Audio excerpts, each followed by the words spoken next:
It's actually surprisingly good turnover from the music to chatting. I don't think I even intended that. Sorry, I'm late. It's almost 10 o'clock. I'm about an hour late. There's some weirdness happening with my Google Chrome and my YouTube channel. I don't know exactly why, but some of my mods were suggesting that it's a cookie problem. It could be. But we're here. I had to log in through Firefox. Same thing. Same channel. Tonight we're doing something a little different. For the first little bit tonight, I want to talk about politics. That might be first 20 minutes, first 10 minutes, first hour, first the whole show. I don't know. We'll see. But I am pretty passionate about it as of late. Not that I haven't been for the last 5 years, but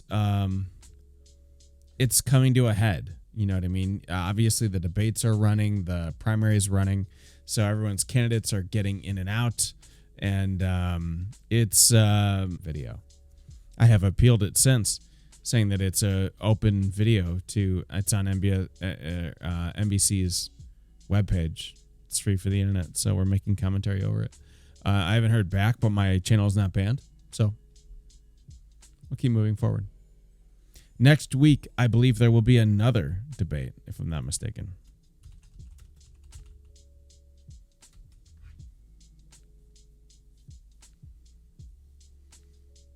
Yep, 25th. Next Tuesday, there'll be another debate. It doesn't say where, but that'll be the last one before Super Tuesday. It'll be fun. Couple of things I want to mention today. As I mentioned on the Wednesday show, I am a Bernie Sanders supporter. I have been for 5 or more years. He's been my guy, but that's fine. I also am very willing and open to listening to every point of view. I'm not one of those people that is, F Donald Trump, and I don't want to hear anything about it. That's not my stance. My stance is, if you do poorly in terms of policy and are a racist person, and by the way, that's not me saying that Trump necessarily is. I'm just saying that if you are a racist person and incite violence and, engage in deception and lying and that kind of stuff, you may not be a good person to fit in office. On the other hand, that, if you are a truthful person, an honest person, I think maybe you are more fit for office. That is my general sort of opinion, and that is no besmirchment on any Republican or Democrat. I don't do that. I'm an open sort of tablet, I guess. Aztec, what's up? Did you hear about the NDAs for the Nevada caucus precincts reporting information? I actually did hear about that. I saw it. I read a little bit into it, and to be totally honest, while I am very, very, very leery of the DNC and any kind of shenanigans they might pull on Bernie Sanders, because I lived through it last time, right? So all of us have heightened sensitivity to it. This one seemed a little fair. Apparently that's, from what I read, that is a common thing to basically keep people from leaking early to the media, which I understand. That part I understand. Now, if they're trying to say after it's leaked, you can't come out and talk about what happened, I don't know about that. But from what I understood, from what I read, and I believe I probably read the same thing that you did, is that they're not allowed to, they might get punished from releasing stuff early. Keep in mind, however, NDAs in general are kind of nothing. I know there's a big talk about NDAs because Bloomberg has 50 NDAs on different women and all that kind of stuff, which is, of course, terrible because he's a terrible person. But NDAs in terms of how they hold up in court, they don't. is kind of the gist. There's a lot of ways out of that, and there's not a lot of punishment coming to you if you break it. So, in my opinion, and as I saw on the Bernie Sanders subreddit today, which I'm a active member of, it seemed like the gist was, it's a little bit weird, but we could be reading more into it. But at the same time, which I agree with, if you see something shady happening in these caucuses, NDA or not, you come out with it. There will be 1,000 lawyers that will back you up for free for the publicity, for sure. And NDAs are thrown out every single day in court. Every single day. I would not be worried about that if I were a caucus goer. If I were a volunteer or a campaign supporter and was in charge of some counting. That doesn't mean to run to the media before the results are released. It doesn't mean that. But if you're taking video or something and you have the official results and you see that the results were reported incorrectly, please do come forward with that. Does not matter about an NDA. Does not. There will be no big punishment from it. As much as corporations would love you to think that you're going to go to jail for 50 years if you break an NDA, you're not.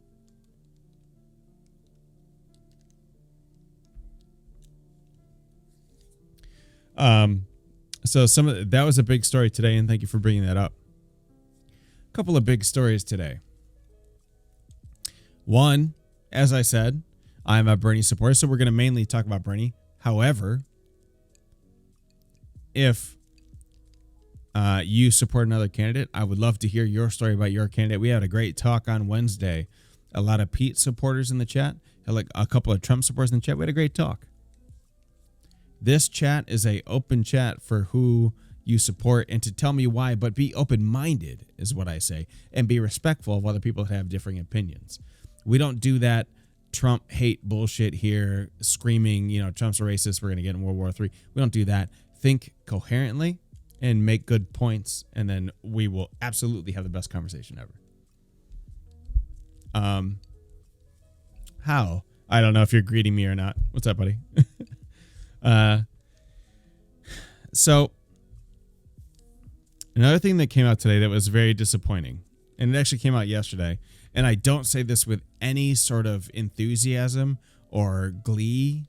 It was seriously disheartening when I saw it. Okay. So we all know what happened in the debates. One of the final questions was, should the candidate with the most votes be the nominee? That was essentially the final question besides the closing remarks. All the candidates said no, except Bernie Sanders.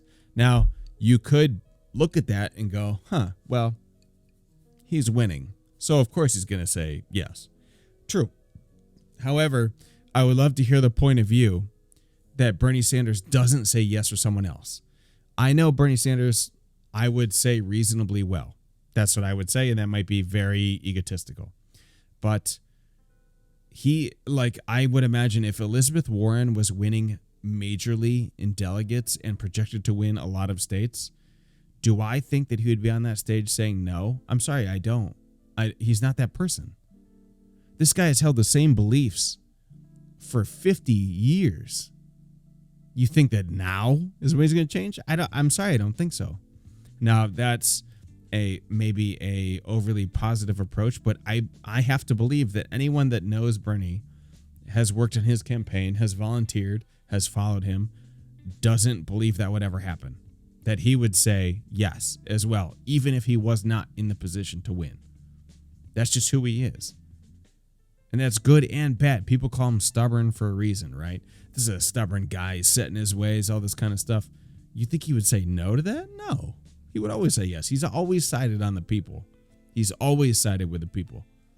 He's the one that brought up the superdelegate issue. He would never side with them, ever. And I'm sorry, but Elizabeth Warren taking their side really was disheartening to me. It was sad. I wasn't angry about it. I wasn't cynical about it, saying, oh, of course. It was just, I was sad. That's the best way to describe it. Kanye 2020, what's up, Batman? The superdelegate thing is so sketchy to me. I think the candidate with the most votes delegates should get the nomination. I totally agree, Aztec. Totally. Absolutely. So, and we'll circle back to that in a minute, but I want to finish on Warren here. That sounded weird. But I like Warren. She's always been my number 2. She's always been my number 2 pick. Oh, if not Bernie, who's your second pick? There's the question right there. It was Elizabeth Warren. It was. I'm not saying it's not now, but she fell way down. Like if Bernie was 100% and Warren was 85%, and then like what do we got? Like Biden down here at like, or Klob or or something like that at like 40% or 30%. Like Warren dropped down at least 20 percentage points with me. From that and a few other things. That whole attacking Bernie on that, oh, well, he told me a woman couldn't be president. And then in the debate, he's like, I never said that. I just straight up never said that. It's not a question. It's not something I'm going to walk back. There's not a context. I never said that. And then, of course, the moderator went immediately to Warren and was like, how did you feel when he said that? It's like, I just said that I didn't say that. It's so ridiculous. But then Warren goes and does the, no, super delegate should count garbage when she's been campaigning against that. That is a issue to me. And it should be an issue for Warren supporters, in my opinion. But also then today, by the way, if you didn't see, she announced that she is accepting Super PAC money now. After being wholly against Super PAC money and that was one of her main campaign points, was that she's not accepting any Super PAC money. Today she decides that she will accept it. Today. And do you know why? Of course you know why. The January numbers came out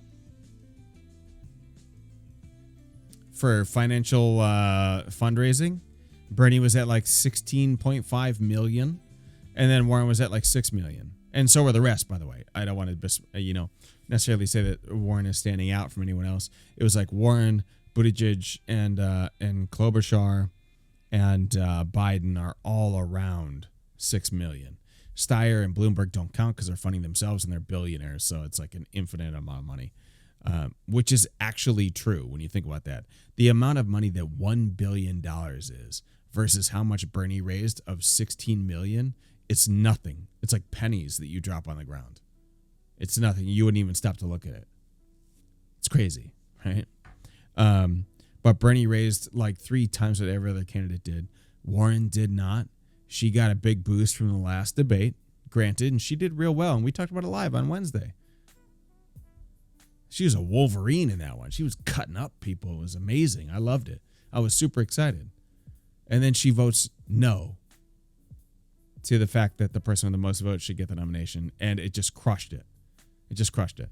There was some good talk on the Bernie Sanders subreddit, as well as our politics on Reddit, saying that, I loved Warren until then. And right then, when she said no, right at that moment, was when she lost all potential progressive voters. Right then. And I can't disagree with that. How do I disagree with that? It's fucking sad, dude. Warren's pretty cool. Smart person. Female. Oh my God, that'd be awesome to have female president with progressive views. That'd be the best. And then she turns on Bernie, who are supposed to be good friends, accepts the PAC money, and then basically negates the will of the people in terms of voting. And it's just like, there's a lot of talk on her subreddit, by the way, today of people saying, I thought that I could vote for her, and now I don't know what the fuck I'm doing. There are some upset Warren supporters, by the way. There's a lot. It's sad, dude. Now Bernie is kind of alone in the progressive field. Alone. Not that that's bad for his election chances, but he had, and everyone could admit if they saw the debates, he had an ally in the debates. Elizabeth Warren has been his good friend for many years. He said that many times. And you notice in the debates, they don't really go at each other. They'll ping each other on a couple of things and kind of, just take, sparring sort of deals. The only thing that was maybe aggressive was that whole like, oh, you told me that a woman can't vote crap, which maybe I should have seen as the turning point. But turning on Bernie is, sorry, that's the end of it in terms of progressive votes. That's it. You've dug your own grave now. And it's too bad. She was good. Warren lost me when she turned on Bernie. Look, I'm sorry, I missed that. Right there, Aztec. That's it. Right there. Yep. I don't like Warren. Seems like she would stab you in the back if she could, i.e. Bernie. I bet if you asked her last election, she would have said yes. Absolutely, she would have said yes, and she did say yes, by the way. She was one of the ones that was saying, oh, Hillary won the popular vote. She should be in the Oval Office. Here we are now with someone winning the popular vote, and they shouldn't be the candidate.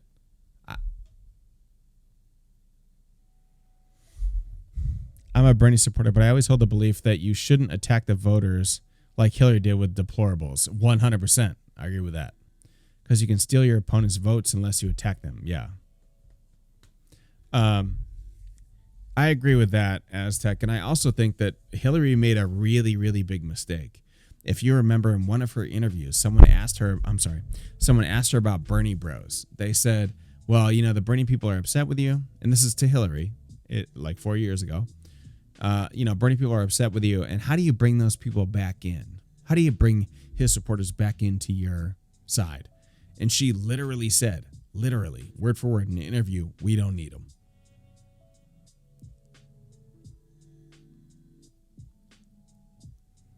We don't need them. That tells you a lot about Hillary Clinton, I think. The fact that she does not see those votes as important, and that she's not interested in helping those people that were behind Bernie and backing his view. She does not see that as a benefit to her, so it's irrelevant. That's what that said to me. And I absolutely agree with your analysis, Aztec. That is what ended it. When she basically turned on Bernie and attacked his supporters and those people. And the sad thing is that Bernie and Warren were like, man, I mean, how many people wanted that as a ticket? Like with Bernie president, Elizabeth Warren vice president, like people would have been like, hell yes, let's go. Let's do it. I'm one of those people. I would have also, and I've said it on this chat and in the political chat of my Discord, which you can find a link below this, I think, or maybe Batman can link it. But I said it in the chat as well that Warren might have been even better on like an oversight committee in the Senate. How dope would that be? Bringing these robber barons of Wall Street to justice on the floor of the Senate. That'd be sick. She's a monster at that stuff. That's her niche. She's amazing at it. Senate Majority Leader? Oh my God, let's go. And she just lit it all on fire in the last 2 days. For nothing. For campaign money. And she won't win. Bernie people aren't going to go to her. Bernie people are Bernie's number one. She has nothing. And it's sad. I don't know who convinced her of that. I'm sorry. And by the way, I see your comment, by the way, what's your take on Bloomberg? I'm going to get that in just a minute. But if you guys didn't see Elizabeth Warren's interview today, she said when someone... the hell happened to that light? She said when someone asked her, why should someone vote for you over Bernie Sanders? Her response was, because I can get things done. That's what she said. And if that sounds familiar, it's because that's what Hillary Clinton said 4 years ago. I can get things done. That's why. Vote for me over Bernie Sanders. She said that. Both of them have now said that. Is it a coincidence that Elizabeth Warren hired a bunch of ex-Hillary Clinton campaign people in the last 2 weeks?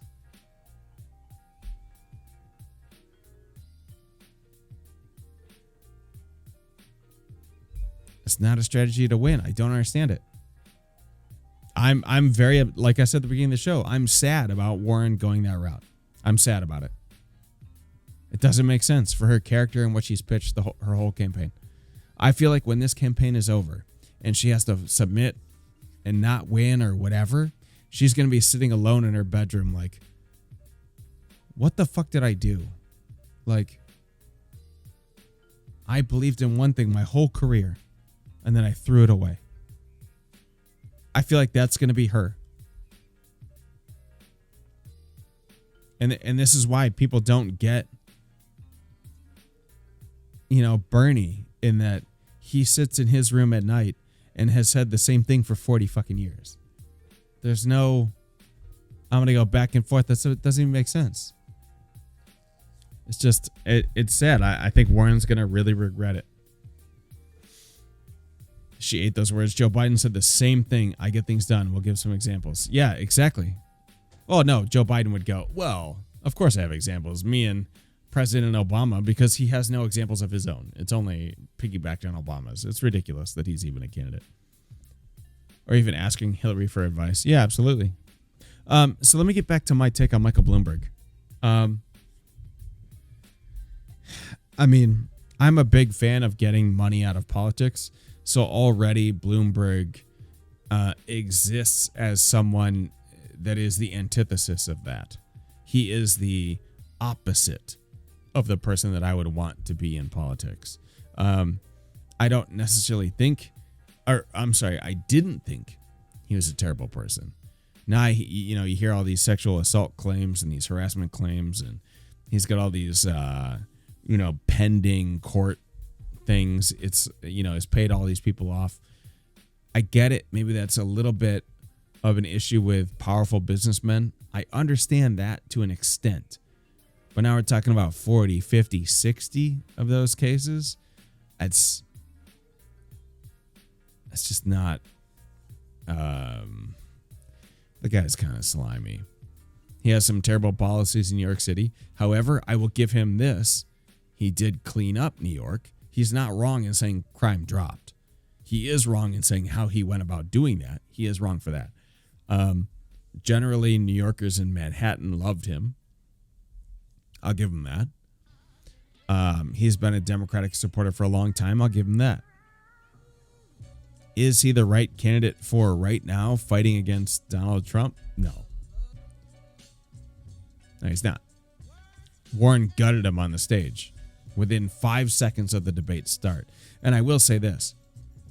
No matter what you think of Michael Bloomberg and the person he is, if you're going to come to a presidential debate, a Democratic nominee debate, and who decides who gets to run against a president, and you come as ill prepared as Michael Bloomberg did in this last debate, you should be off the campaign immediately. You should fire your entire staff. Are you kidding me? You're going to go up against Donald Trump. You're going to go up against Donald Trump, who will basically chew up a lot of candidates with a good economy and his personality. Ill prepared like that? How the hell did the very first thing that his campaign sort of rehearsed with him not be the sexual harassment claims? That had been in the news for a week before the debate. A week. He should have had an answer ready like that, ready to go. As soon as anyone even said, so you've had sex, like it should have been immediate. Here's this, and this. His campaign staff better be fired the minute he walks off that stage. If not, he's done. He might be done now. Warren literally gutted him on stage within the first 5 seconds. If you guys didn't see it, the debate started and then he was dead. It was within minutes. It was crazy. And the debate lasted like 3 hours. Bloomberg said, I'm a big fan of Trump just 4 years ago after the birther stuff. I know. And now, by the way, it's like he's doing it to Bernie. Where's those medical records? I mean, Warren's doing that shit too.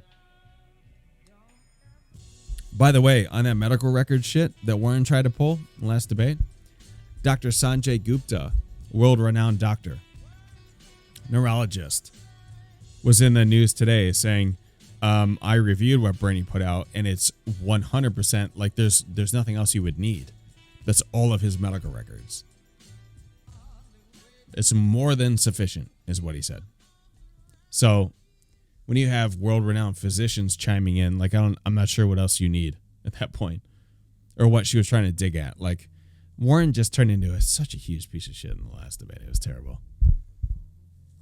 There's a documentary about it, and the NYPD was just not taking complaints, making their crime drop. Oh, okay. Shit, Batman, I didn't know about that. Do you know what that documentary is called? Batman? I'd love to take a look at that. Andrew Yang gave good analysis of Bloomberg's performance and how ill-prepared he was for the NDA stuff. Yeah, so Yang got hired by CNN, right? I didn't really...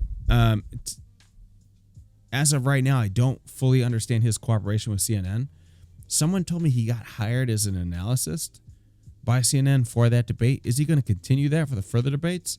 Because his analysis, the clips I saw of it, was like spot on. Like that dude is right on with it. You know, like Tony Romo is with the NFL. That's how Yang seemed with the CNN analysis. I would love to see more of that.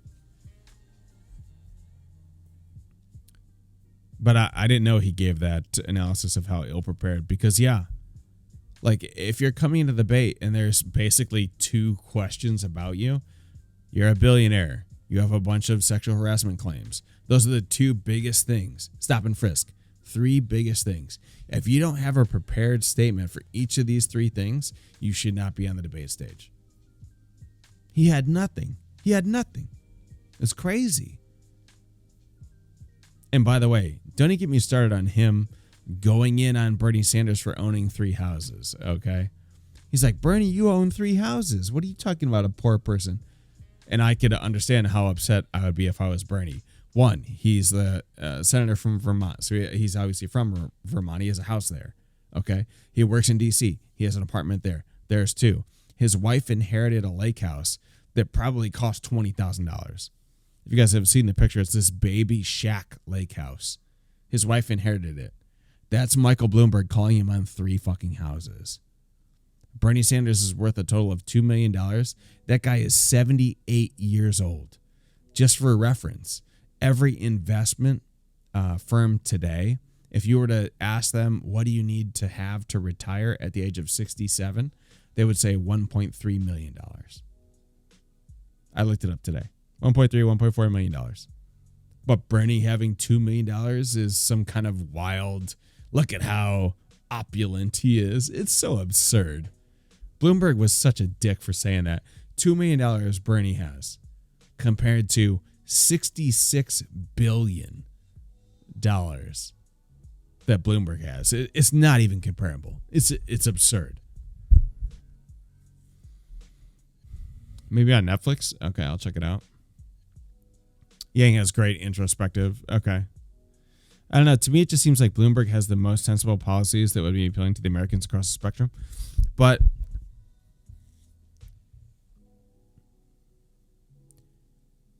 I don't disagree with that.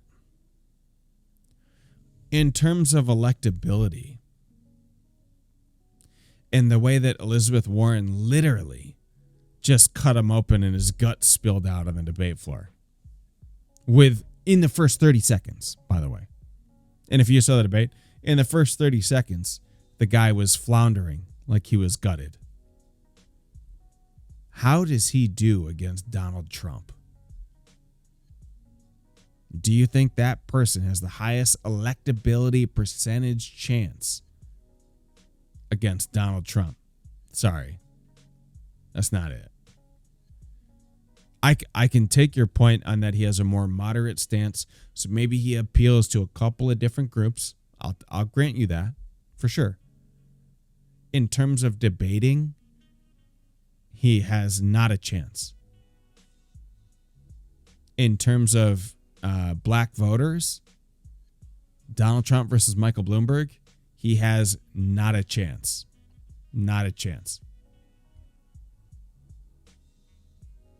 In terms of appealing to the poor,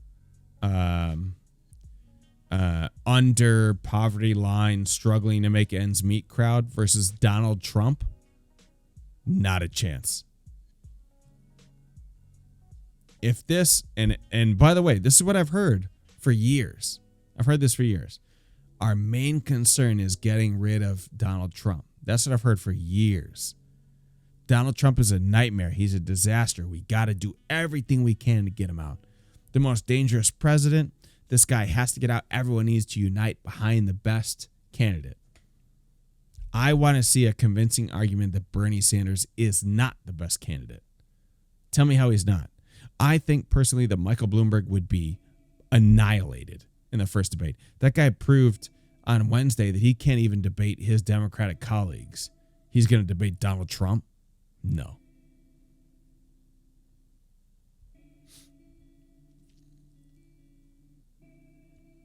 It's just not going to happen. He has a chance to get it ad-wise, money-wise. But then Donald Trump will go, look at this guy. He's trying to buy this election. And he'll pull Democratic supporters from that, by the way. He'll go, look, Michael Bloomberg bought his way into the Democratic Party. He bought his way into it. The DNC rigged it for him. Come to me. I'll overturn the status quo. He'll do it again, and he'll win on it. Guaranteed.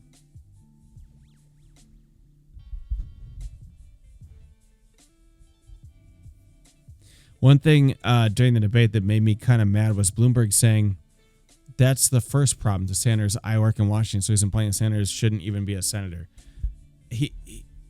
I think, and I see what you're saying, Asek, and I remember that exact time, so thank you for pointing that out. But I think what he was saying was that Bernie's on the inside, so that's why he shouldn't be a candidate.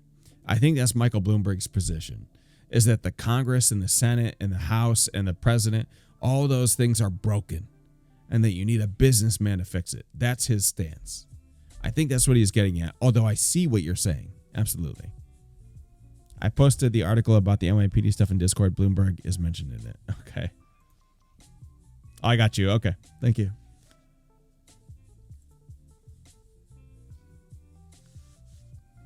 Manipulation of crime statistics. Oh, shit. When did this come out?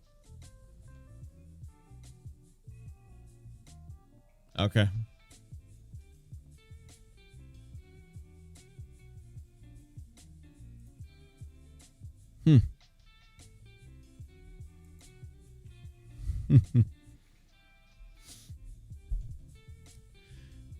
So I would like to hear arguments about any other candidate besides Bernie Sanders. I think we talked about Michael Bloomberg a little bit. Should we talk about Elizabeth Warren? In terms of electability, in terms of saying they won the nomination, should we look at how they do against Donald Trump? Let's say Elizabeth Warren. So one of the issues with Elizabeth Warren is that Donald Trump, and this is my opinion, whether it's fair or not, she did that, she's some like 40% Native American or whatever it was a while ago. And then it came out that she wasn't anywhere near that percentage Native American, which is okay. It's a mistake. Maybe it's a contextual answer. But Donald Trump started calling her Pocahontas from it. Now that sounds funny. Sounds funny. What's he going to do? Get up there and call her Pocahontas?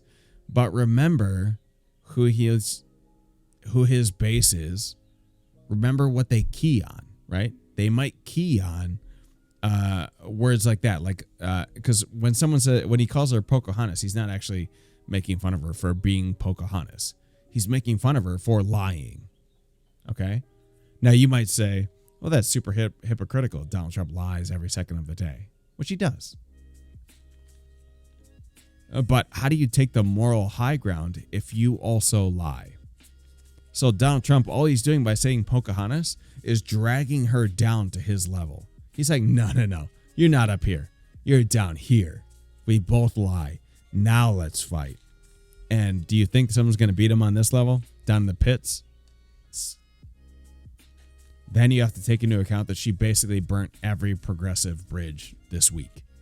Every one. By the way, her polls in Massachusetts, which is her home state, is that she's losing today. They polled it today. She's losing in her home state. Amy Klobuchar is winning in her home state, Minnesota, by comparison.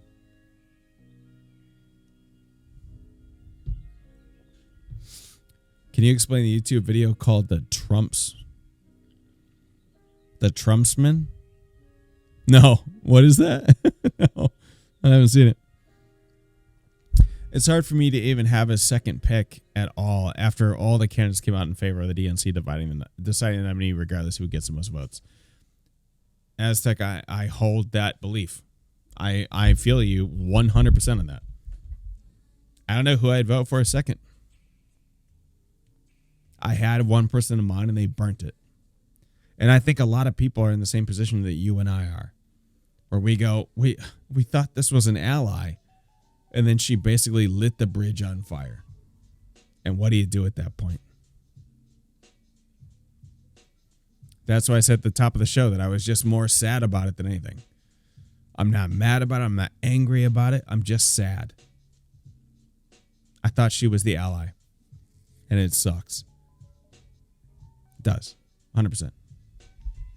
I've yet to see anyone in Massachusetts supporting her via signs or stickers on their car. Plenty of Bernie. Yeah, I mean, Bernie's winning in Massachusetts pretty handedly at this point, but it sucks that, she loses a home state. But so Elizabeth Warren, basically, she's polling at like 7%. She'll never beat Donald Trump. Ever. It won't be close. Tom Steyer. I don't think we even really want to go into Tom Steyer. He's basically only campaigning in South Carolina. He's never gonna be the nominee. I just, I don't like to just completely discount candidates, but he's not campaigning in any other states, so I think we can safely move past him. Amy Klobuchar. I really like Amy Klobuchar in debates. I don't like her policies at all, but I like her in debates. She's a good person in debates. She seems like she's kind of having fun, but also like aggressive until this last debate where she got super flustered and started yelling at Pete. Klobuchar got so triggered in that debate. Too bad it was overshadowed by Bloomberg beatdown. Yeah, I agree with that. And I just said that. Yeah, she definitely looked at a couple points. And I said on Wednesday during the live show, we were watching the debate live, that it seemed to me like she was ready to cry, which is a problem. And I don't mean that in a sexist way. It just seemed like she was very overwhelmed by what Pete was saying to her. And if you're talking about Pete Buttigieg is going to get under your skin like that, and you think you're going to do well against Donald Trump, it's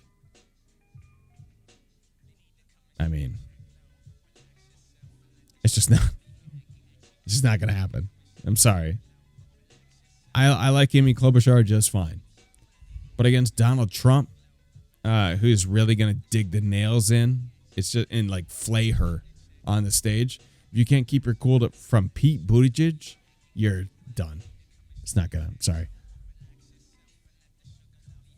Klobuchar did seem to lose her cool. Absolutely. Tom Steyer's just a lame Bloomberg. I mean, that's essentially it. Tom Steyer's just a worse Bloomberg, and Bloomberg's already bad. So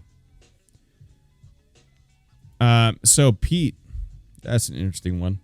Actually, let's start with Biden because Pete had I'll talk about him in a minute.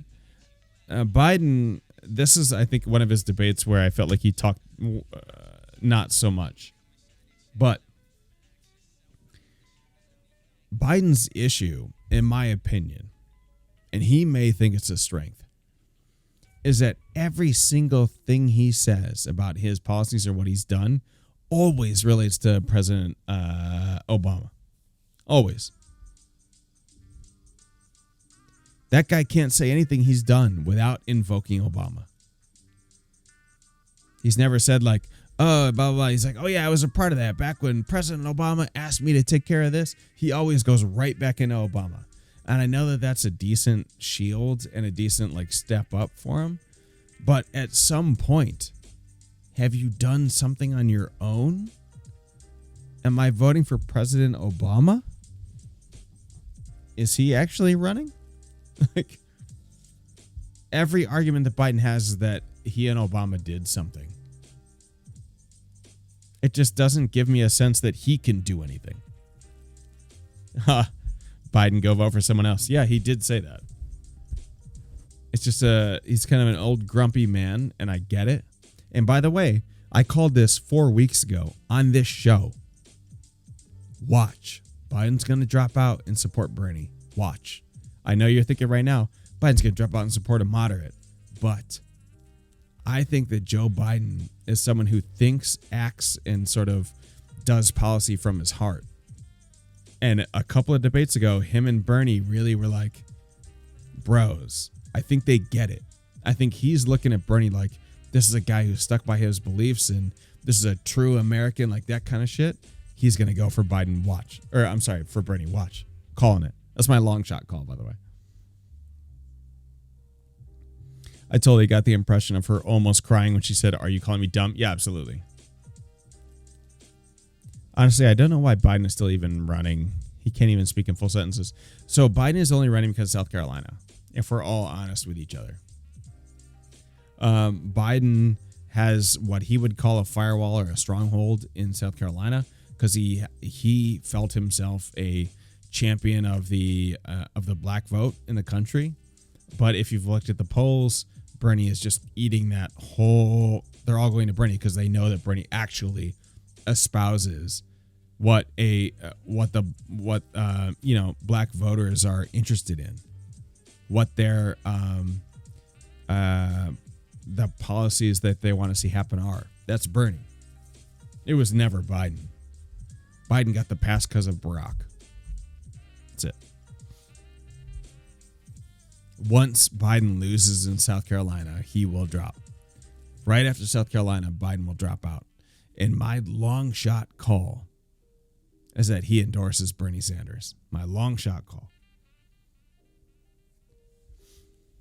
Yeah, Biden can't rely on, I rolled with Obama to carry him very far. Right. And people are starting to see through it. It's just old. That's all it is. So that's everyone except Pete Buttigieg. Now, I'll give Pete a lot of bonuses here. Okay. Number one, he's young, and I'm a very big fan of young politicians. We need more young blood. I don't need any more 80-year-old senators. That shit is crazy. People that have been in office for 40 years. That's insane. So Pete gets a little bit of a pass on some of that stuff. However, the one thing I don't like about Pete, and this may be more of a personal view, so feel free to completely disregard this. Pete, a long time ago, wrote a story about Bernie Sanders. It's published now. It's kind of a joke.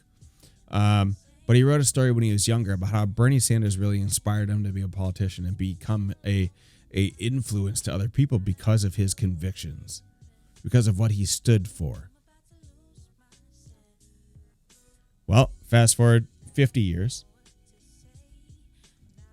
Sorry, not 50 years, 30 years, 20 years. Pete's running. Okay. Now you can see in the way Pete speaks, and I just saw this in the chat someplace here. The way he speaks is you can tell that he's been studying how Obama spoke. Obama was naturally a great, orator, right? He was a great speaker. No one denies that. That dude could talk. Okay, very charismatic. That's Pete. He's trying to model himself in that vein. The problem with Pete, a few problems, but one of them is that it comes off very calculated, right? So if you've heard him speak in debates, he says a lot of things that really don't say anything. A lot of fluff words, a lot of buzzwords, and we get, see, the thing about freedom is that we all need to believe in freedom, and the way to do that is to all get together. He's not saying anything. He's not answering a question. It's all just platitude garbage that, it doesn't make any sense. Pete has also been struggling pretty greatly with getting any sort of minority vote on his side. And I happen to be of the personal belief that people can see through his garbage. They're saying, no, we don't believe you're actually that person. When he talks like that, he's more of a snake person. And now, I will say, if you watch his town hall, I wouldn't call them debates, town hall appearances, talks, whatever, he's actually way better in town halls because he's himself. I feel like he answers real questions. He becomes himself in a town hall. Then as soon as he gets into a debate, for whatever reason, he falls back on these canned answer garbage. I don't understand it. He has been a longtime supporter of Medicare for all. Suddenly he's not in his campaign.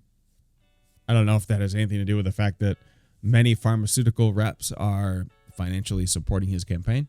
I don't know. He does accept quite a bit of money from super PACs and personal donors like that.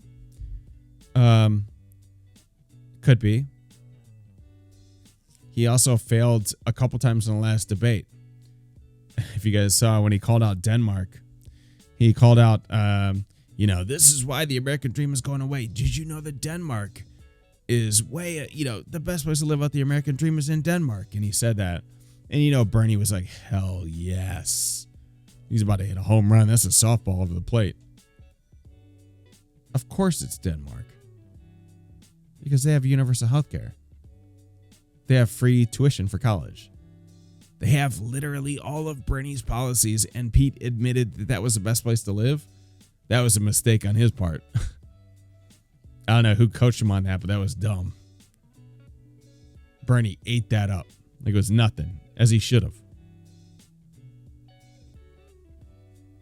The other thing is Pete saying, all these people love their private health care. Do they? Do they really? Who loves their health insurance? Show me that person that loves health insurance. And by the way, I see that Bernie uses Denmark as a template for how we should be. Exactly. And by the way, I'm Danish, so I gotcha. Does anyone know the reason Pete fired all those people of color? I never heard his excuse. It wouldn't matter. Yeah, you could just say racist or whatever. Pete would come up with something else.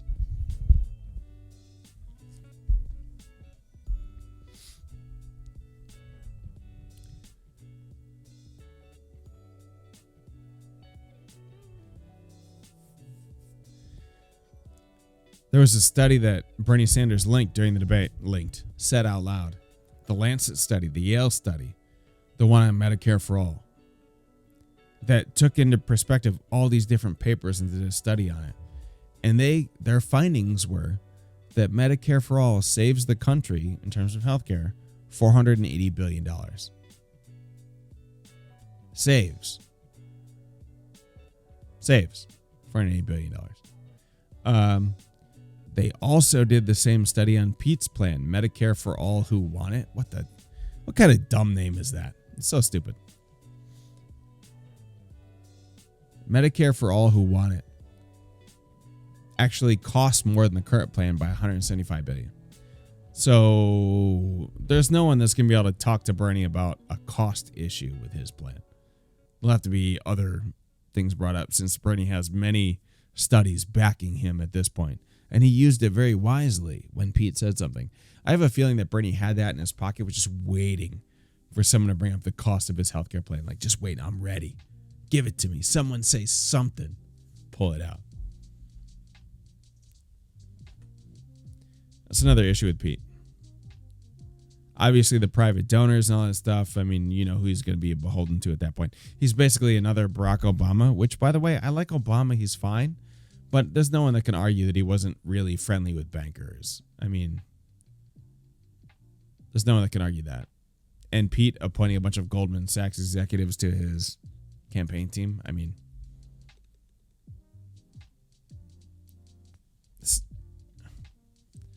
I like Pete fine. I think he lost his way a little bit, and I don't necessarily blame him. Small town mayor getting into a presidential run for the first time. I mean, just being like bros with Pete here. Could you blame him necessarily for that, getting caught up in it, all that stuff? I get it. People make mistakes. It's his first time. Bernie's been doing this shit for 40 fucking years. It's different. It's a different game. Pete got caught up in something, maybe took some money, maybe agreed to support different policies and all that stuff, got some backers. Now he's got ads and people promoting him, people saying yes in his ear. It's anyone would succumb to it. I won't say anyone, I'll say 99% of people would. But a huge majority of people would think like he does. No one can blame him for that. I don't think he's necessarily a bad person. And Bernie said as much in the debate. He said, I don't think Pete is a bad person, but he's supporting bad policies. I think in another world, Pete and Bernie could be running mates. Pete, if Bernie were elected, selecting Pete as a VP wouldn't be a bad selection. Here's the other hard truth we need to face. Okay? Number one, we have the lack of experience. As Badman says right there, going from mayor to president is a big thing. and people have been hitting him on experience the whole time. And you damn sure Donald Trump is going to dig his claws into that. But if we're honest with ourselves and the state of this country, we both know what the big issue is going to be in that debate. And it's super unfortunate. And I don't believe in that shit at all. This channel, myself, my family, most open-minded people in the world. Okay? It's unfortunate that we're still here, but we are. It's just gay president it may not happen yet. I wish it did. I wish it was today. You know? I wish it was 10 years ago, 20 years ago. But you saw the videos of his supporters finding out he was gay in Iowa and just immediately saying, what? Religion is, I've said this many times on this show and to my friends, and they all know this. Religion to me is a plague on humanity in many ways. It's resulted in an enormous amount of deaths in the world, a lot of intolerance, a lot of very heinous crimes in terms of child exploitation. It's disgusting. And in this case, it's working against Pete, and it sucks. But that is the country we live in. And unfortunately, Donald Trump supporters are all in that camp. All. Any people that were halfway in between that were thinking about maybe voting Pete, and then they see that, they'll vote based only on that. There's a few issues, and we've talked about in this show, that are non-starters, right? There's a few issues that voters look at and go, oh, that's an immediate no.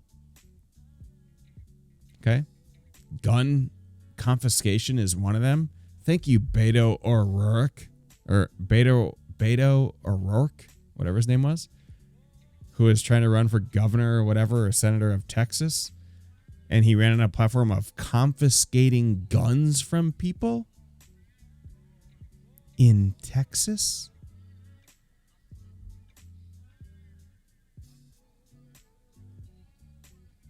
I mean, it's a non-starter. That kind of stuff you don't get around. This religious shit maybe is another. And this is what I said to one of my friends at work the other day. There's flexibility in the religion aspect, right? We've always had a Christian president. There's flexibility in that Bernie Sanders could be the first Jewish president that could flex a little bit to Judaism. That's pretty close. I don't think they're going to flex to, unfortunately, having a homosexual president. It's not ready yet. That's what I said to some of my friends was it could be 8 years, 4 years, 8 years. Let's try again. I don't hate Pete. It's just not there yet. And it sucks. It sucks. But this is the temperature of the country. So if you're talking about electability in terms of candidates, who's the best to beat Donald Trump? Most of the other candidates are a complete zero. There's either non-starters or there's people that Trump has already demolished and it's not close. It's just Bernie's the only candidate with a chance. And it's going to be a tough fight, by the way. Donald Trump isn't a shitty candidate as much as people wanted everyone to think he is. Guy's been impeached. He's still there. Good economy. President can rally people. I mean, that's a tough fight. Sorry, I'm ignoring chat. Let me see. Too big of a jump. Yeah. How do you see a brokered convention unfolding? That is a deep question. We're going to talk about that in just a minute. That won't happen for sure. Religion makes smart people act dumb. No offense to religious people. I completely agree with you, Aztec. Minorities also, most cultures are anti-gay. Is Trump even religious? Middle East tensions would get a lot worse along with China. Yes. Trump is religious in that he says he's religious. There's a lot of talk that Trump is a fake Christian, which I agree with that. He's not someone that espouses Christian beliefs ever. That's why he has Pence. He brought those people in with Pence. I saw an NBC host argue that the debates should have been more about gun control. I totally disagree. If you're a Democrat, you need to stay away from that topic because it'll run off too many people. Now, one of the reasons I kind of like Bernie on that same notion, by the way, is that he does believe in gun control in terms of better background checks and that kind of stuff. However, he's also a gun owner, right? He knows that the civil liberties of citizens and things like that. He's actually the only candidate on the stage, and this came up last debate, the only candidate on the stage that does not believe in punishing gun manufacturers. And I believe in him on that. And to be completely open and honest and transparent with you guys, I'm not a gun owner. I don't believe in gun ownership. I think they cause more problems than they're worth. And I have small children that I'm very I don't want a gun in the house at all. I don't believe in that. I'm not a hunter, nothing like that. But Bernie Sanders has a belief that, yes, there should be gun control, better background checks, all that stuff. You know, you shouldn't be giving guns to the mentally ill, all that kind of stuff. But he does not believe that gun manufacturers should be punished for what the people who buy their guns carry out. And I agree. That's a logical standpoint, in my opinion. If I go out with my car and kill 10 people, should I punish Ford for it? Should Ford be sued? Now, you could argue, I know the argument is that, well, guns are made to kill people. Sure. Or hunt or whatever. I just don't think you blame the maker of the tool. I mean, we're not, people that kill people with katanas or something. You're not going after sword makers. It's just that is a bridge too far for me. And Bernie is the only one on the stage that believes that. So any gun control people that are really like voting against candidates of gun control, I would still take a look at Bernie Sanders. Bernie Sanders is right on that line when it comes to guns. He knows that they're a part of society. He even has said in interviews before that he grew up with responsible and safe gun teachings from his parents, all that kind of stuff. They had guns in Vermont. He grew up on farms. He had many friends with guns, and there was no problem ever. Responsible gun ownership is what he believes in, and legal gun ownership.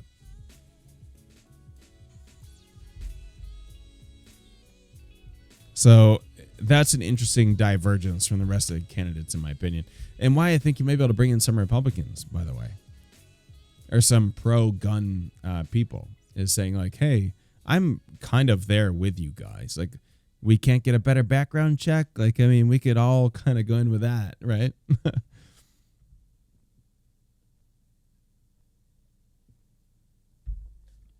So my argument, and I'm going to go grab a drink real quick and you guys can think about it.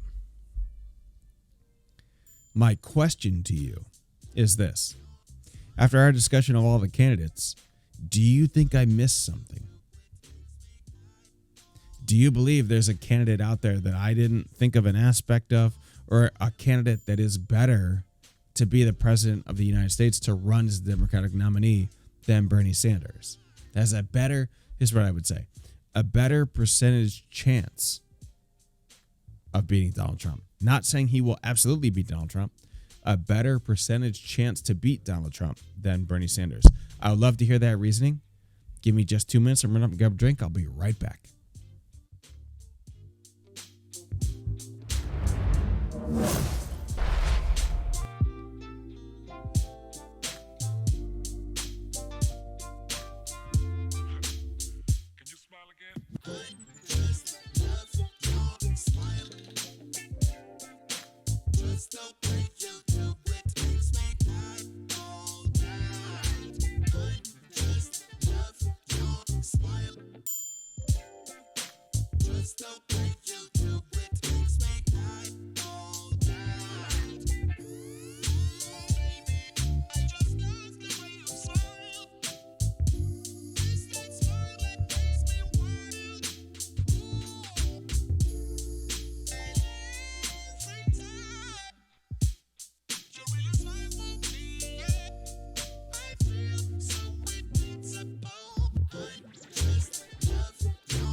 All right. Sorry about that. Guns is a hard subject. Yeah. I mean, it's hard in terms of the country, but it's also one of those issues we talked about earlier. Like, a lot of times there's a hard cut. This is why Beto O'Rourke was doomed. It was dead in the water. He literally said on the campaign trail that he will confiscate people's guns. And it's the end of it. There's no chance of an election. Country was founded on that. Okay? It's going to take a long time. You're not confiscating anyone's guns. Stop. It's one thing I love about Bernie. He doesn't burn bridges. He's smart. He's a politician. But also, I feel like he's doing that because he's a regular person. Of all the things I think about Bernie, I think one of the big things that I like about him is that he doesn't do shit that's necessarily only doing it to better his career.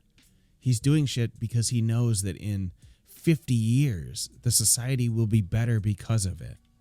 I said this to someone today, man. The best thing about Bernie, besides the fact that he'd be a great fucking president, possibly the best president of all time, possibly. And right now, by the way, in terms of best presidents of all time, FDR is in that list, and Bernie's basically a clone of FDR. Is that there are so many people right now, so many, getting involved in politics, getting interested, running for offices, helping to volunteer, starting grassroots campaigns, donating money, getting on the phone bank for his campaign. Those are the next wave. That's the kind of influence this guy has. That's the kind of person that gets statues and stone buildings erected in his name that don't need, money or anything like that. They don't need fame. His influence will live for decades. It's awesome. Look at AOC. She's already there. AOC says many times that one of the big things that drove her to get into politics was Bernie Sanders. And now she's a super popular candidate. I granted that she still has to run against like 15 people.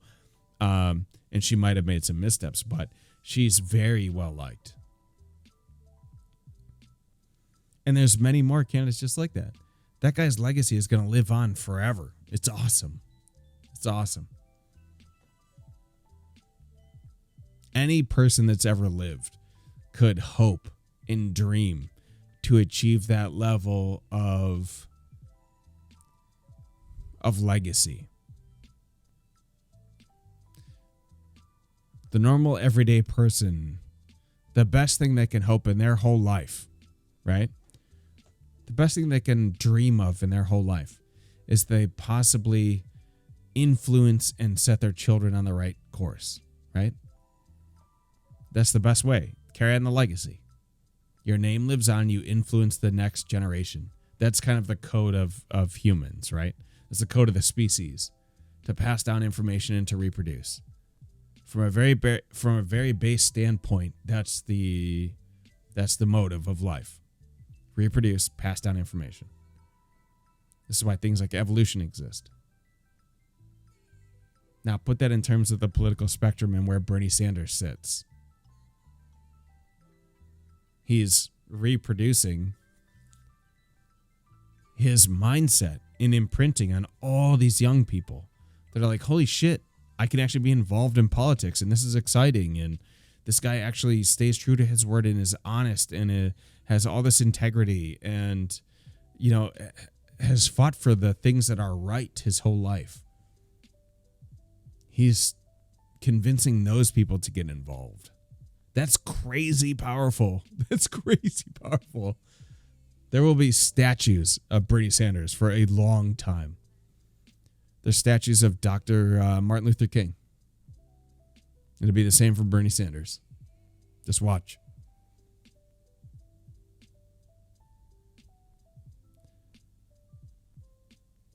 I wish we had 5 altruistic candidates so we could talk about what we like about each one, but I feel like Bernie is the only one acting out of pure selflessness. Just my opinion. I know I read this late, but I think I just said that. I think I completely agree with you. We need a progressive in office that will be an enforcer and clean house of the corruption inside Washington. Exactly. And honestly, Aztec, that enforcer I had hoped was Elizabeth Warren. To be honest, I had this dream that it would be Bernie in office and Warren like handling the Senate and like calling people to task for their bullshit and just eviscerating them on the floor.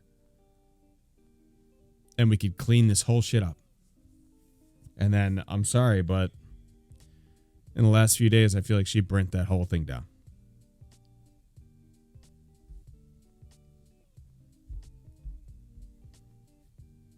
Anyways, I know I can go on rants about Bernie. I'm obviously supporting Bernie Sanders. I have donated and I volunteer for his campaign. I do what I can. I live in Ohio, by the way, so it's a tough battle around here. There's a lot of Trump people. But we do our best. Okay? Any little bit helps.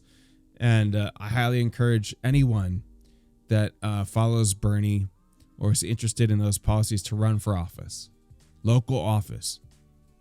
Get involved as treasurer. Get involved as mayor. Run for mayor. Run for some state government position. Do it. Do it. Just for the experience. Do it.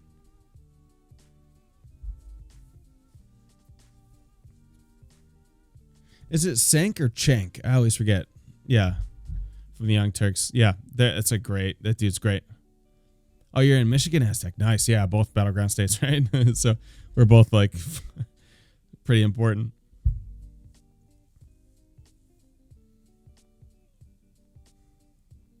Sank would be good. It's interesting to think about VPs. I know a lot of my friends wanted Warren to be a VP. I don't think I thought no, but even before all this bullshit she pulled recently, I think she would be way better off in the Senate as kind of like almost like like I said, like the enforcer for Bernie isms, basically. Take care of this shit. Do what she does best. Sit on the oversight committee. Sit as Secretary of Treasury. Something like that. Like that'd be sick. She'd be awesome at those jobs. She may still get those things because sounds jank. Oh, okay. I always thought it was chank, but jank. Okay, thank you. I know exactly who you're talking about though. And yeah, he's pretty good.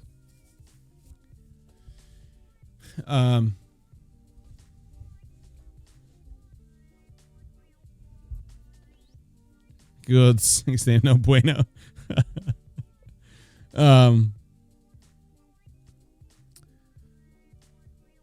Yeah, in terms of VP candidates, I wish it was AOC, to be honest, but she's young.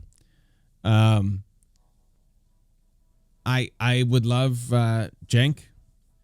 I think that it's going to have to be a female minority just for how politics work, unfortunately. I think Bernie has a lot of, and young, I think Bernie has a lot of support in both the minority and the female population. However, it's going to have to be someone young, not necessarily female. I'll walk that back a little bit. But someone young and a minority. It's going to be important. And I guess Jake does fill those out. Someone like, I would say Tulsi, but she may be compromised. And I don't mean Russian wise. I don't necessarily believe in that shit.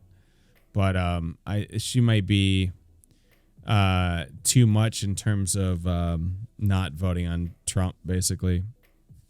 I always like Tulsi. I could see someone was saying Kamala the other day. I don't necessarily believe that. I'm trying to think of who else could be.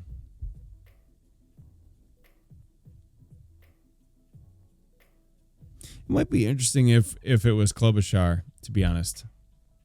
He might pick up a lot of votes with that. Female Minnesota, more moderate. It's not a bad pick. It wouldn't be a terrible pick. I don't think they agree on policies at all, but it wouldn't be a bad pick. Pete also wouldn't be a bad pick, by the way. As much as I don't like Pete's shit, he wouldn't be a bad pick. I don't know how the gay thing would affect the overall candidacy. It might be too much. I don't know for sure in terms of statistics, but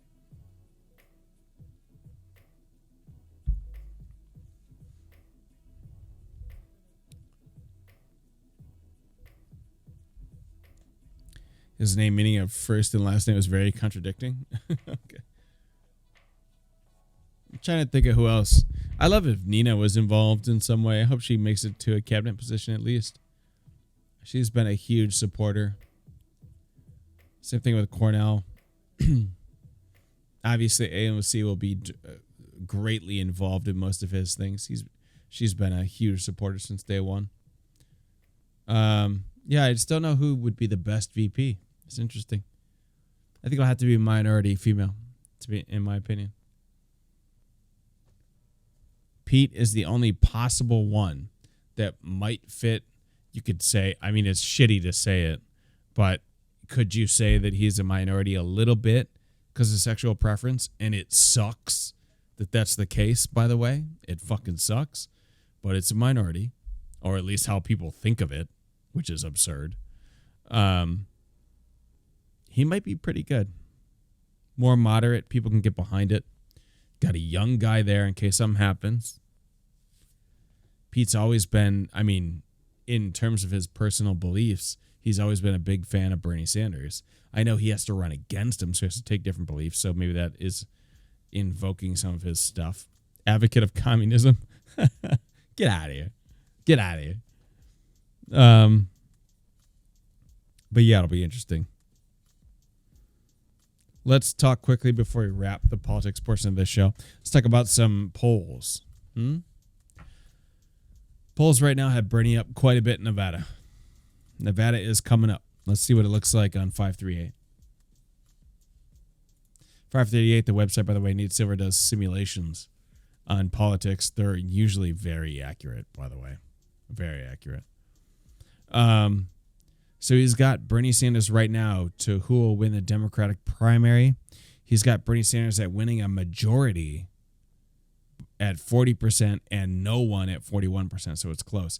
Plurality is 59% Bernie Sanders, 19% Bloomberg. That's fucking absurd to even think about that. The average number of range delegates, or the average number of delegates that Bernie Sanders projected to win is 1651. Bloomberg is projected to win 900, Biden 700. So again, if we go to contested and they don't give it to Bernie Sanders, there will literally be riots. Literally. Who will win the Nevada caucuses? Bernie Sanders has a 38% chance. Oh, is forecasted to win a 38% of the vote in Nevada. 80% of simulations, he wins between 24% and 52%, meaning he's the winner in Nevada. It's quite a large margin in Nevada.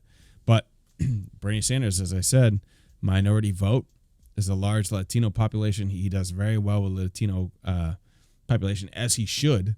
I mean, Jesus Christ, the champion for, second generation, first generation immigrants to this country is Bernie Sanders. Of course, that's the guy you vote for. South Carolina primary has flip-flopped a lot in the last 2 days, by the way. Bernie Sanders projected to win in South Carolina with an average of 27% of the vote. Joe Biden is projected to win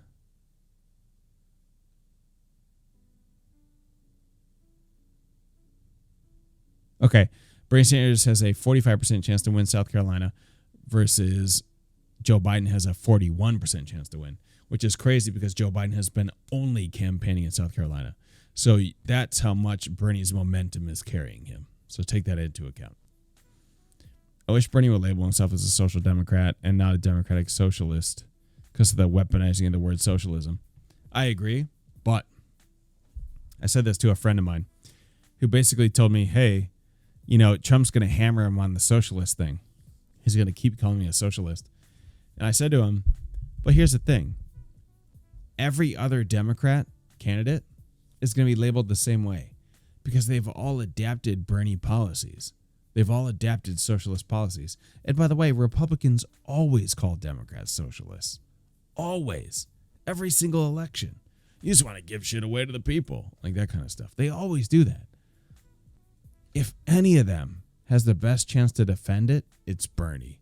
That guy's been defending his socialist views for 50 years. That guy has, I'm sure, come up against every single argument against it. That is the guy you want. If all of them are going to be labeled socialists, that's the guy that I would take. But I agree with you. So South Carolina is close between Biden and Sanders, which is pretty surprising since Biden only campaigned there. If we go to Super Tuesday, California looks like it's not going to be close. Bernie Sanders is forecasted to win an average of 31% of the vote in California. Second place, he has a 7 in 10 chance to win. Winning the most votes at 72%. Much better than the second most likely winner, which is Bloomberg, 1 in 9. So Bernie is winning California 72% of the time versus 11%. There's a lot of people out there saying that if he really kills it in California, he might just win everything. He might get the majority and be done with it. He is projected right now on 538, which is pretty accurate, to win 194 delegates. And if that doesn't tell you something about the first couple of states, by the way, I think Iowa, Bernie won like 20 or something. In a 9-person race, Bernie's projected to get 194 in California. So I think that's only going to go up. He has a stranglehold on California right now. Texas is the big one. Texas, he has shot up in the last 4 days. So the second place guy was Biden. Okay. Biden was polling at about 50% forecast. And in the last week, they have basically swapped. And Bernie has replaced Biden at the 50 percentile mark. And now Biden's trash around the 25% mark. Bernie Sanders is forecasted to win an average of 28% of the vote. He has a 1 in 2% chance of winning the most votes, 54% chance of winning the most votes. Much better than the second most likely winner, Biden, who has a 1 in 5 chance, 22%. Bernie is pushing in Texas. Okay. If we flip Texas, oh God. Texas is really, really big right now. Really important. If we see a major turnout for Bernie Sanders, you could flip that state in the general, and then that's a big deal for the general.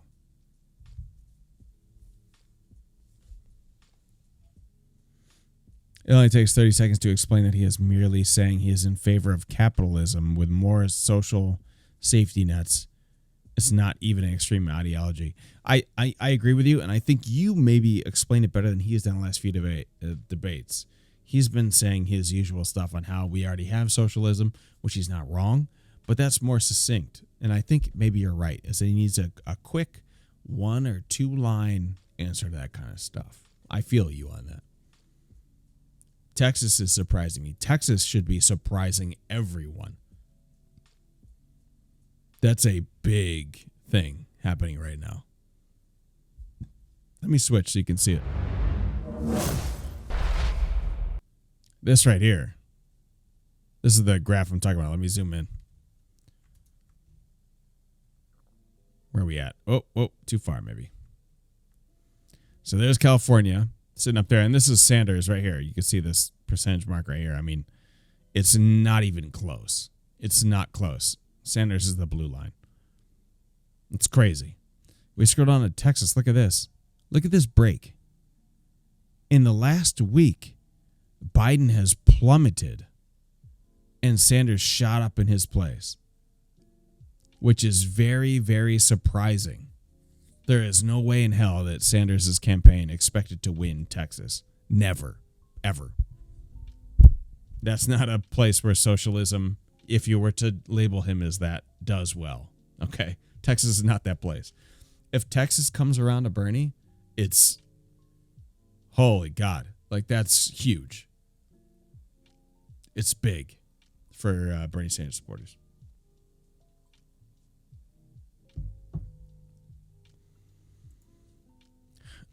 So more from Super Tuesday. We got North Carolina. Sanders projected to win. Bloomberg's climbing. You can see here he's a little bit lower, around the 26th percentile mark. Bernie's closer to the 40% mark. I think Bloomberg's going to take a bit of a hit. We'll see. Virginia, a little bit closer between Bernie and Bloomberg are pretty close. We'll see what happens there. Massachusetts. This is Elizabeth Warren's hometown, which is disappointing, I'm sure. But you can see Warren here in the purple was tracking about 50%, dropped down quite a bit. Now she's just stagnating.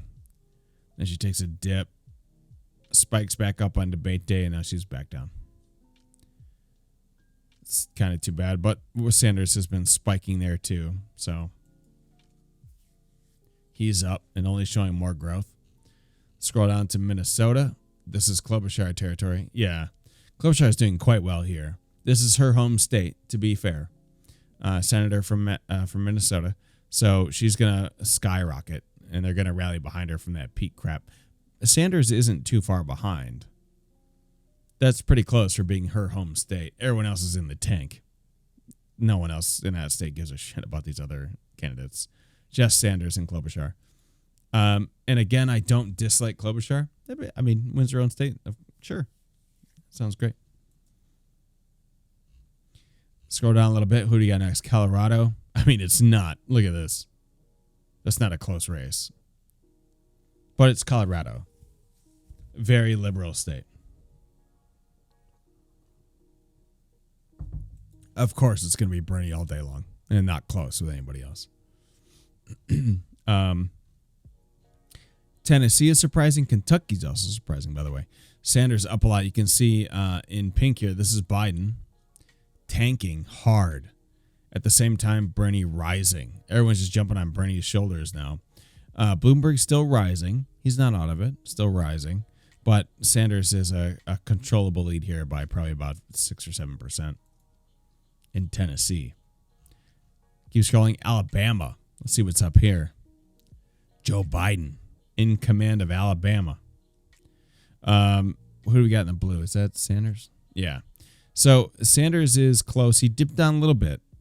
He's about tied with Bloomberg in Alabama. Too bad. This has potential to change after this week. And I'll say this. The first two primaries we've had, Iowa and New Hampshire, there's not a lot of diversity in terms of voters. When Nevada votes, that's going to be a big one. Okay? You'll be able to see some more in South Carolina too. See some more diversity of voting. If you see it start to sway towards Bernie, that may indicate that the polls are going to change here in Alabama.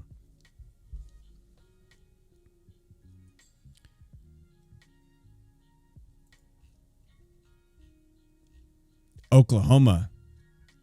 Again, the same swap. It's the same thing we saw in Texas. Biden drops sharply. Bernie rises sharply. It's like they're just completely, like all the voters for Biden were like, oh, this guy's not winning. Sanders is going to win. And they just jump for him, which I'm fine with. But he's pretty steady up there now in Oklahoma. Arkansas. Bernie on top. Bloomberg a close second. I'm not sure what's going on in Arkansas. And this is still for Super Tuesday. Utah. Oh, my God. That's not even close. 81% chance of winning the most votes. Look at this. Jesus Christ. It's nothing. This guy doesn't exist on the charts. Maine, I mean, that's going to be Sanders all day. It's a next door neighbor of Vermont. Of course they're going to vote. Or Maine is the tip. So, well, kind of the next door neighbor. Well, Vermont. I mean, Jesus Christ, it's Sanders' hometown. Look at him. And by the way, compare this to Massachusetts. If we go to Massachusetts, that's Elizabeth Warren's hometown. Elizabeth Warren is down here at 24% in her home state. Now, if we go to Vermont, Bernie Sanders' home state, this guy's at 99%. He has a 29 and 30% chance to winning the most votes, a 97% chance. Okay? There's a difference in candidates there. Holy shit. I didn't know it was that much. Holy God. Oh, look. And the second most votes is Pete Buttigieg, who has a 1 in 100 chance. Oh, my God. American Samoa. I'm not even sure who they like. Oh, Sanders. Okay. Kind of makes sense. All right. So that's it. And then to follow up, now there's Michigan and all the other states. But that's super. We'll only go to Super Tuesday for now. That's in a couple of weeks. But it's exciting. It's cool information for Bernie supporters. I'm excited about it. Actually, I want to see Ohio. That's where I live. Let me see Ohio. Sanders projected on Ohio. Woo, daddy. Let's go. Again, if we go back to the national, let's scroll up to the national. See what we got for the 538 simulation for national. Plurality of delegates. That's who's going to have the most votes. There's a 59% chance that Bernie Sanders has the most votes when it comes time for the Democratic convention. 59% chance. Second place is 19% chance. And here are the vote totals.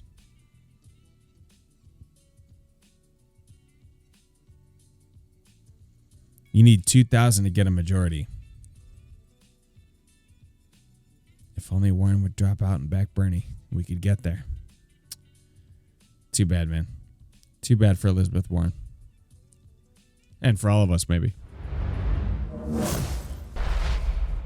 Guys, thank you so much for tuning in tonight. I love talking politics. We're going to make this more of a regular thing. We may be on tomorrow. We usually stream Monday, Wednesday, and Friday. Saturday, though, tomorrow is the Nevada caucus. I'll be watching the entire day. If you follow me at second place, 19%, yeah. If you follow me at Moscrates on Twitter, you'll see live tweets throughout the day as I'm seeing the caucus results come in. I'm going to dedicate a show tomorrow. I don't usually stream on Saturday, but when these results come in, we're going to want to talk about it. I want to see what the culinary union was able to do. I want to see what the Pete Buttigieg was able to do. We'll see what the result of that debate was. We'll see what the polls look like before and after. See how the caucus results come out. Okay, they've already declared that they're not going to announce anything early, so it's going to be a late night.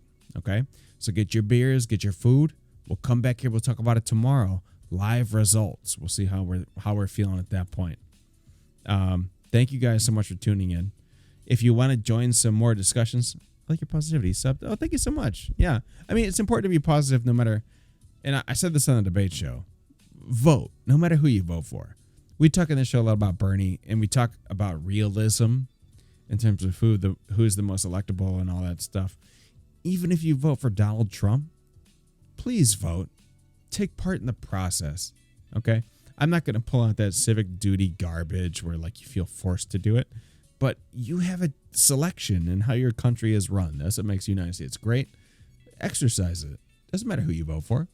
You can still be a part of this channel and not vote for Bernie Sanders. I don't care. Just vote. Okay. But yeah, so we'll be back tomorrow to look at all the results. We'll talk about it a little bit, maybe a short show, but bring your food, bring your drink, and we'll talk about it then. Thank you guys so much. Have a great night. I'll talk to you later.